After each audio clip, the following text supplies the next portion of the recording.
오늘은 짬뽕집으로 갈게요. 근데 이 짬뽕 가게가 좀 이상해요. 간판도 있고 테이블도 잘 있고요. 메뉴판도 딱 되어 있고요. 심지어 알바생도 옆에 딱 있거든요. 근데 이 식당에 상당히 지금 형편이 없습니다. 알바생한테 저 차돌박이 짬뽕 한 그릇 좀 주이소 딱 됐습니다. 여기까지는 어느 중국집이랑 다를 게 없습니다. 근데 아니 짬뽕 한 그릇 나오는데 30분이나 걸리는 게 말이 됩니까?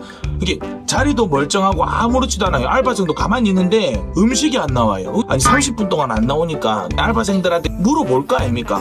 저기요 짬뽕이 안 나오는데요 이렇게 물어봤습니다. 근데 알바생 하는 이야기가 더 맛이 가는 거예요. 뭐라고 하냐 알바생이 예? 짬뽕요? 그게 뭐예요? 이렇게 이야기를 해버립니다. 그러니까 30분 동안 아무것도 안 하고 있었던 거예요. 그래놓고 분명히 짬뽕 기다리고 있는데 예? 뭔 짬뽕이요? 이렇게 이야기하니까 화가 안 나겠냐고요. 근데 이게 실제로 우리 개발을 할 때 벌어지는 일이거든요. HTML, CSS 정말 예쁘게 만들어가지고 버튼 눌렀는데 아무 반응을 안 해요. 백엔드라고 하는 개념을 오늘 제가 말씀을 드리려고 합니다. 요거 알면 실제로 버튼을 누르든 무슨 짓을 하든 이게 왜 안 되는지 이유라도 알 겁니다. 그래서 이제 다시 좀 인내심을 가지고 그 아르바이트생한테 불러가지고 저기 선생님 그 짬뽕을 제가 주문하고 싶으니까 짬뽕을 지금 시키겠습니다. 30분이 지났지만 이제 시킬게요. 짬뽕 좀 주문하겠습니다. 기억하세요? 라고 했는데 이 알바생이 뭐라고 할까요? 주방이 없어서 이 짬뽕을 못 만드는데요. 장난치는 것도 아니고 30분 동안 기다렸는데 짬뽕이 안 나오니까 화가 날 대로 나고 아니 주방도 없다고 하니까 이게 너무 어이가 없는 겁니다. 그때 옆으로 지나가는 사장님을 발견한 겁니다. 저기 사장님 제가 30분 전에 직원분한테 짬뽕을 좀 한 그릇 부탁을 했는데 짬뽕 주문 받은 적도 없다고 하고요. 그리고 주방이 없다고 하는데 이게 무슨 말입니까? 그렇게 이 이야기 들은 사장님이 알바생한테 야 주문을 받았으면 막 조리를 시작해야 되는데 왜 주문 안 했냐라고 하니까 알바가 뭐라고요? 사장님 저는 주문 받는 방법을 배운 적이 없는데요. 뭐 요런 이야기를 합니다. 그러니까 맛이 가는 거예요. 그 기본 아니야? 주문은 그냥 받아가지고 하면 되는 거지 하지만 알바생은 아니 손님한테 어떻게 주문을 받아야 되고 주방도 없긴 한데 주방에 가가지고 어떻게 주문을 넣어야 되는지 사장님이 안 알려주셨잖아요. 요렇게 이야기를 해버리니까 사장님이 어이가 없네. 어이가 없는 겁니다. 근데 이거 개발하다가도 충분히 벌어질 수 있는 일이거든요. 우리가 프론트엔드랑 백엔드 개념을 안다고 하더라도 프론트엔드랑 백엔드 사이에 왔다 갔다 하는 이 표준 설명서 API를 제대로 정해놓지 않으면 이 진짜 아무것도 안 됩니다. 그 백엔드의 가장 기본적인 API를 설정을 안 해둔 겁니다. 그러니까 여러분들 뭐 개발하시다가 뭐 404 not found error 뜰 때 주문을 했지만 알바생이 주문을 어떻게 받고 주방에 어떻게 주문을 넣어야 되는지 늘 알려주지 않은 겁니다. 사장님이요. 근데 더 심각한 거는 주방도 없고 하는 방법도 모르지만 주방에 들어가서 살펴보니까 짬뽕 재료도 없네요. 짬뽕 재료도 없을 뿐더러 짬뽕 재료를 보관할 수 있는 냉장고도 없어요. 그러니까 이게 완전 미치고 팔짝 뛰는 겁니다. 이게 우리 지금 개발할 때 데이터베이스가 없다라는 것과 똑같거든요. 한마디로 내가 쇼핑몰 웹페이지를 만들어서 주문 버튼을 눌렀는데 실제로 이제 사람들이 주문까지 된대요. 이게 그 화면에서는 주문 완료되었습니다. 이렇게 돼요. 그런데 내 백엔드의 냉장고, 주문에 관련되어 있는 내용을 저장할 수 있는 데이터베이스가 없으면 백날 주문 버튼 누르고 백날 확인되었습니다. 주문되었습니다 하더라도 사장님도 주문받은지 확인 못할 거고 아마 손님은 뭐 1년이 지나든 2년이 지나든 그 물건은 받지 못할 겁니다. 어쨌든 이 사장님이 이제 상당히 이제 좀 인내심을 가지고 알바생을 불러서 다시 이야기를 한 거예요. 알겠다. 요렇게 주문 받는 거고 요렇게 홀에 이렇게 주문하는 거 이렇게 내가 알려줬으니까 이제 제발 야 바쁘니까 네가 가서 제발 짬뽕 좀 해 알겠어? 이렇게 이야기한 거예요. 근데 알바생이 또 눈을 똑바로 뜨면서 사장님 제가 하고는 싶은데 이제 주문 받고 주방에 홀에 주문 넣는 것까지 제가 알겠거든요. 근데 저 주방에 못 들어가는데요. 그거는 무슨 왜 네가 주방에 못 들어가 문 열고 들어가면 되지. 아니 그게 아니라 사장님께서 저한테 주방에 들어갈 수 있는 권한과 인증을 해준 적이 없지 않습니까? 요렇게 이야기를 해버리는 거예요. 로그인을 했는데 로그인이 안 돼요. 뭐 인증이 안 된대요. 그리고 401번 에러 이렇게 떠요. 근데 이게 요새 바이브 코딩으로 다 고쳐주기도 하고 클로드 코드는 자동으로 로그인 페이지 이게 구글의 권한 인증 같은 거 내가 이메일 주소랑 비밀번호만 치면 다 연결된다고요. 근데 이 과정 자체를 모르면 권한과 인증 이거 그냥 놓칠 수 있습니다. 그리고 여러분들 권한과 인증은 로그인뿐만 아니라 이런 것도 있어요. 내가 사스 프로그램을 하나 만들었어요. 무료 회원이 있고 2만 원짜리 회원이 있고 5만 원짜리 회원이 있는데 무료 회원과 2만 원짜리 회원과 5만 원짜리 회원의 권한과 인증을 분리해 놓지 않으면 완전 개꿀이겠죠. 예를 들면 무료로 사용하는 사람도 5만 원짜리 등록했는데 등록이 되거든요. 근데 나는 결제된 게 없어요. 근데도 5만 원짜리의 상품을 이용할 수 있는 그런 상황이 생기는 겁니다. 그러면 솔직히 이 정도 되면 짬뽕 먹으러 온 사람이 어떻게 됩니까? 에이, 더러워서 안 먹을게요. 그러면 뭐 이런 식당에서 라면 먹을게 하면서 집에 갑니다. 그리고 내 손으로 직접 라면을 끓여 먹습니다. 그러니까 뭐 주방도 못 만들고요. 냉장고가 뭔지도 모르고요. 권한 인증에 대해서 모른다고 하면 결국 짜증나거든요. 토큰 날라가거든요. 결국 지치거든요. 그러니까 뭐라고 해요?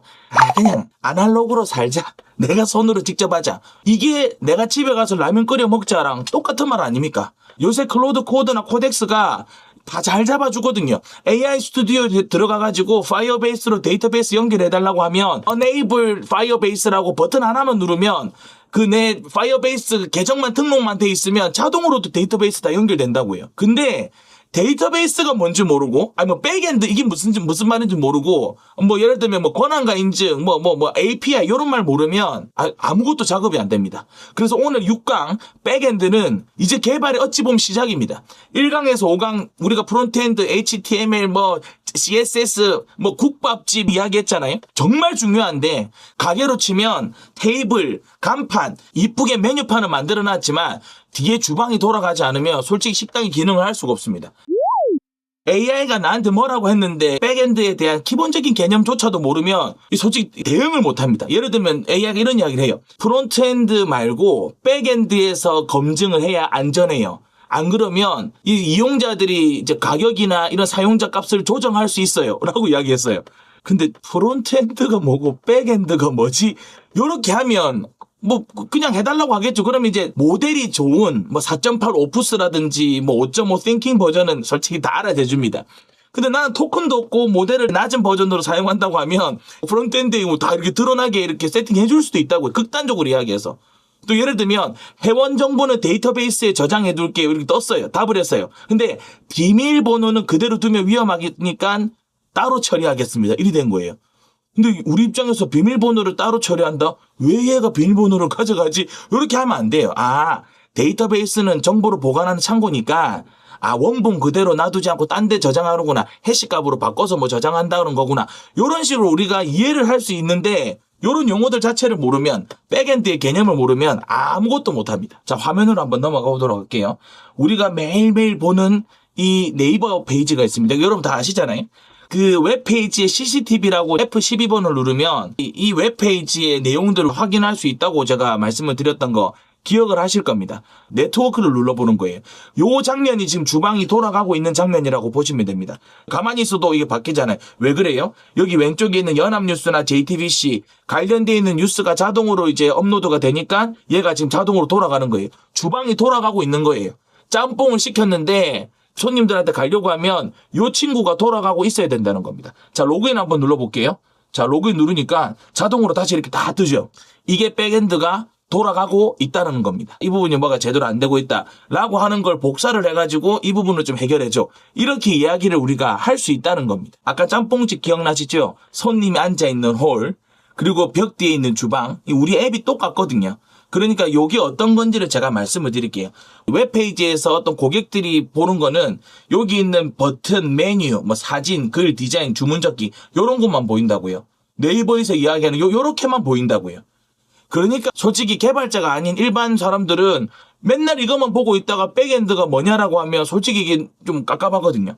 근데 우리가 주방 안으로 한번 들어가 보겠습니다. 이렇게 되니까 서버라고 하는 것도 있고요. 데이터베이스라고 하는 것도 있고요. 권한과 인증이라고 하는 말도 있습니다. 오늘 6강 이후로는 계속 이야기를 할 거예요. 이게 무슨 말이냐? 아까 F12 눌렀을 때 네트워크를 누르면 실제로 내가 이 버튼 하나하나 누를 때마다 이렇게 바뀐다는 거. 그죠? 이 뒤에서 뭔가 작업이 되고 있다는 거. 로그아웃 한번 해볼까요? 로그아웃이 되면 로그아웃 되었다고 또 새롭게 이렇게 주방에서 확 돌아가죠. 요게 실제로 백엔드의 모습이라고 보시면 될 것 같습니다. 그 백엔드에서 제일 이야기를 많이 하는 것 중에 하나가 요청하고 처리하고 응답하는 겁니다. 쉽게 이야기하면 여러분들 짬뽕 한 그릇 주세요 했는데 손님 지가 주방에 들어가가지고 불 켜고 3분 동안 끓이고 일일이 지시하고 이러면 선을 넘는 거잖아요. 손님들은 뭐라고 합니까? 저 사장님 짬뽕 한 그릇요 라고만 이야기를 한다고요. 그러면 백엔드 뒤에 주방에서 이것저것 돌아가는 겁니다. 저기요 사장님 짬뽕 한 그릇이요. 이게 뭐예요? 요청하는 거예요. 백엔드에서 이것저것 처리를 해서 다시 응답을 해주는 겁니다. 그럼 손님들은 뭐만 보냐면 주문 넣을 때 요청하는 거 요것만 딱 보고요. 또 음식 받을 때 응답 받는 거잖아요. 응답 받는 이것만 봅니다. 가운데서 처리하는 거 있죠. 백엔드 우리 뒤에서는 안 보입니다. 그렇기 때문에 우리가 그냥 개발을 할 때 제일 중요한 거는 눈에 보이든 안 보이든 내가 요청을 하고 응답을 받을 건데 이 가운데 무슨 처리하는 과정이 이 컴퓨터에서 확인할 거다. 뭐가 안 되면 디자인이든 뭔가 완벽한데 뭔가 작동을 안 하면 처리가 안 되고 있구나. 주방이 뭐가 맛이 갔구나. 요렇게 생각을 해주셔야 되는 겁니다. 여러분들이 웹페이지에서 비개발자 코딩책 한 권 주세요라고 주문서를 보냅니다. 이게 무슨 말이냐? 쇼핑몰에서 내가 이거 구매할게라고 딸깍한 겁니다. 자, 그럼 어떤 식으로 이해가 지금 돌아가는지 볼게요. 주문을 보내면 요청이 들어갔죠. 백엔드에서 서버에서 호를 주문 받았고요. 다시 이렇게 보내주는 거예요. 이게 무슨 말이냐? 네이버에서 쇼핑을 했으면 주문 들어갔습니다. 돌아가죠. 결제 확인 중입니다. 결제되었습니다. 그 뒤에 김지배기가 몇 월 며칠 날 주문했고 2건을 주문했고 받는 주소지는 저기 있구나 라고 하는 게 백엔드 어디요? 냉장고, 데이터베이스에 저장이 된다라고 보시면 됩니다.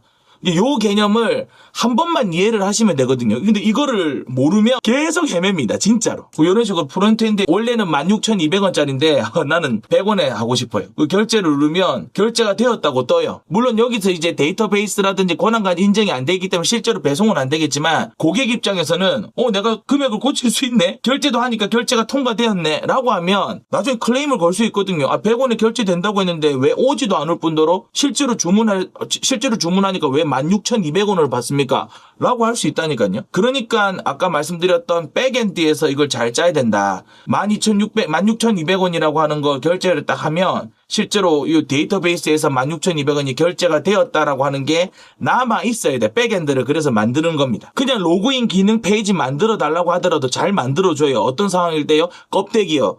이제 아이디랑 비밀번호랑 구글, 애플 이런 로고 같은 거 다 띄워주는 건 잘한다니까요. 근데 로그인 기능만 만들어 줘라고 했어요. 오프스 4.8이라든지 코덱스 5.5 띵킹 버전, 구글 프로젝트, 파이어베이스 다 연결돼 있고 하면 그나마 좀 괜찮은데 그냥 완전 생으로 처음 하시는 분들이 로그인 페이지 기능 만들어 달라고 하죠. 이게 실제로 잘 안 될 확률이 상당히 높습니다. 그러니까 지시를 할 때는 어떻게 해야 되냐? 비밀번호가 맞는지 확인하는 건 여기 우리 프론트엔드 디자인에서 하지 말고 꼭 백엔드에서 만들어가지고 화면은 입력만 받고 화면에서는 입력만 받고 판단은 뒤에서 하게 해줘. 이런 식으로 이야기를 해보는 겁니다. 그러면 AI한테 시키면 실제로 그대로 통과되기 때문에 사고가 날 수 있지만 우리가 이런 식으로 이제 백엔드를 가동해달라고 하면 나눠져가지고 작업이 진행이 될 수 있다. 이 부분은 프론트엔드 말고 백엔드에서 검증을 해야 안전합니다라고 이야기를 하죠. 그럼 이제 모르면 예 그렇게 해주세요라고 하면 이거 뚫리는 거예요. 보안이 뚫리는 거예요. 근데 알면 알았어요. 결제 금액이 맞는지 확인하는 것도 똑같이 백엔드에서 해줘요. 화면 쪽에서는 숫자 믿지 말고 뒤에서 확인하게. 이런 식으로 이야기를 하면 되는 거예요. 두 번째, 회원 정보는 데이터베이스에 저장해 둘게요. 비밀번호 그대로 두면 위험해서 따로 처리하겠습니다. 무슨 말인지 모르면 데이터베이스가 뭐지? 왜 비밀번호를 따로 다루지? 이렇게 생각하겠지만 비밀번호 원본은 그대로 저장하면 안 되니까 따로 저장해 주는구나. 나중에 새어나가면 안 되니까. 이렇게 생각을 하게 할 수 있는 겁니다. 오늘 그 짬뽕집에 가서 주문 안 나왔을 때 정말 당황하는 거, 우리가 월 결제를 해서 마이브 코딩을 한번 해볼 거라고, 에이전트 코딩을 한번 해볼 거라고 뭔가 했는데 디자인은 솔직히 쉽다니까요. 고치기도 쉬워요. 고쳐달라고 해주잖아요. 백엔드라고 하는 개념이 무엇인지, API라고 하는 것이 무엇인지, 데이터베이스랑 권한과 인증 이런 것들이 무엇인지 모른다고 하면 이건 아예 손을 못 댑니다. 왜? 눈에 보이지 않으니까.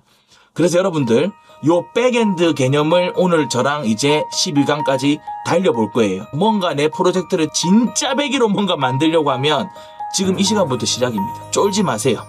정말 할 수 있어요. 요 고비만 넘어가면 조금 이제 또 나아질 겁니다.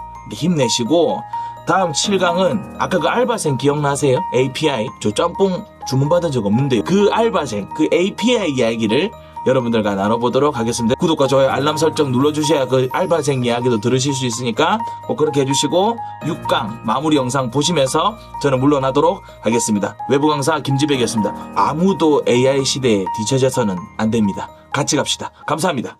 자, 우리는 지난 시간까지 웹페이지에 보이는 부분을 정말 많이 배웠어요.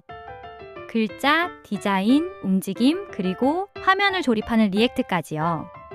그런데 이 모든 건 사실 웹의 절반에 불과해요. 네? 절반이요? 나머지 절반은 어디 있는데요? 자, 식당을 한번 떠올려 보세요. 우리가 들어가는 곳은 홀이죠. 예쁜 테이블, 메뉴판, 친절한 서빙, 우리 눈에 보이는 이 모든 게 바로 지금까지 배운 프론트엔드예요. 그런데 손님은 절대 볼 수 없는 공간이 하나 있죠. 아, 혹시 주방이요? 정확해요. 음식이 실제로 만들어지는 그 비밀의 공간, 바로 주방이에요. 그리고 이 보이지 않는 주방이 오늘의 주인공, 백엔드입니다. 백엔드는 한마디로 손님 눈에 안 보이는 곳에서 모든 걸 처리하는 곳이에요. 주문을 받고 요리를 하고 재료를 관리하는 일, 다 여기서 일어나죠. 이 주방을 지키는 일꾼을 우리는 서버라고 불러요. 서버라는 말 어디서 많이 들어봤어요? 맞아요. 항상 켜져 있으면서 손님 주문을 기다리는 부지런한 일꾼이죠. 자, 그럼 백엔드 주방을 세 가지로 나눠서 들여다볼게요. 첫째, 주문을 주고받는 과정, 요청과 응답이에요. 우리가 홀에서 음식을 주문하면 그 주문서가 주방으로 넘어가죠. 이렇게 화면이 주방에 뭔가를 해달라고 부탁하는 걸 요청이라고 해요. 영어로는 리퀘스트죠. 그럼 주방은 열심히 요리를 해서 음식을 다시 홀로 내보내요. 이렇게 주방이 결과를 돌려주는 걸 응답이라고 해요. 리스폰스죠. 아, 주문서 보내고 음식 받는 그 왕복이군요. 완벽해요. 화면과 주방은 이 요청과 응답으로 끊임없이 대화해요. 우리가 로그인 버튼을 누르는 순간에도 화면은 주방에 이 사람이 맞는지 확인해달라고 요청을 보내요. 주방이 확인하고 맞으면 들어오세요 하고 응답을 주는 거죠. 둘째, 그 재료들은 다 어디에 보관할까요? 바로 데이터베이스예요. 데이터베이스는 주방에 있는 아주 거대한 냉장고이자 창고예요. 아, 재료를 차곡차곡 보관하는 곳이군요. 맞아요. 그런데 여기 담기는 건 음식 재료가 아니라 정보예요. 회원 정보, 주문 내역, 상품 목록, 이런 데이터들이 차곡차곡 정리돼 있죠. 우리가 회원 가입을 하면 그 정보가 이 창고에 딱 저장되고요. 다음에 로그인하면 주방이 창고에서 그 정보를 쓱 꺼내 확인해요. 그래서 어제 산 주문 내역이 오늘도 그대로 남아있는 거네요. 바로 그거예요. 데이터베이스가 우리 정보를 안전하게 기억해 주니까요. 잘 정리된 거대한 엑셀표를 상상하면 딱 맞아요. 셋째, 그럼 주방은 그 재료로 실제로 무슨 일을 할까요? 바로 레시피대로 요리하는 처리 과정이에요. 주방장이 정해진 순서대로 음식을 만들듯 백엔드도 정해진 규칙대로 보이지 않는 일들을 처리해요. 결제가 제대로 됐는지 확인하고 포인트를 계산하고 비밀번호가 맞는지 따져보는 이런 중요한 일들이죠. 그런 중요한 일을 왜 꼭 주방에서 하는 거예요? 아주 좋은 질문이에요. 만약 손님이 직접 주방에 들어간다고 생각해 보세요. 재료를 마음대로 만지고 계산서도 직접 고칠 수 있겠죠. 아, 그럼 큰일 나겠네요. 위험하겠어요. 맞아요. 그래서 중요하고 민감한 일은 꼭 손님이 못 보는 주방에서 처리해요. 그래야 안전하니까요. 이게 바로 백엔드가 보이지 않는 진짜 이유예요. 자, 그럼 백엔드 주방이 하는 일을 한 줄로 정리해 볼게요.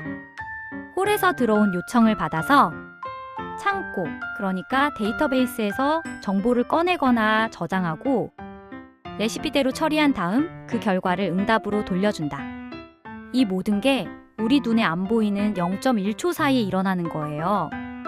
와, 화면 너머에서 이렇게 바쁘게 움직이고 있었네요. 그렇죠? 멋진 홀과 부지런한 주방이 합쳐져야 비로소 식당이 완성되는 거예요. 자, 이제 우리는 웹에 보이는 절반과 안 보이는 절반을 모두 만났어요. 프론트엔드라는 홀과 백엔드라는 주방. 이 둘이 손발을 맞춰서 우리가 매일 쓰는 웹 서비스가 돌아가는 거죠. 첫 시간에 웹은 식당이다 라고 했던 말, 이제 완전히 이해되시죠? 네, 홀과 주방, 이제 둘 다 확실히 알겠어요. 정말 잘하셨어요. 여기까지 오신 여러분 진심으로 대단합니다. 이제 여러분은 웹이 어떻게 돌아가는지 큰 그림을 다 그릴 수 있어요. 더 이상 개발자의 말이 외계어처럼 들리지 않을 거예요. 다음 시간에는 홀과 주방이 주문서를 주고받는 약속, API를 더 자세히 들여다볼게요. 오늘도 끝까지 함께 해주셔서 고맙습니다.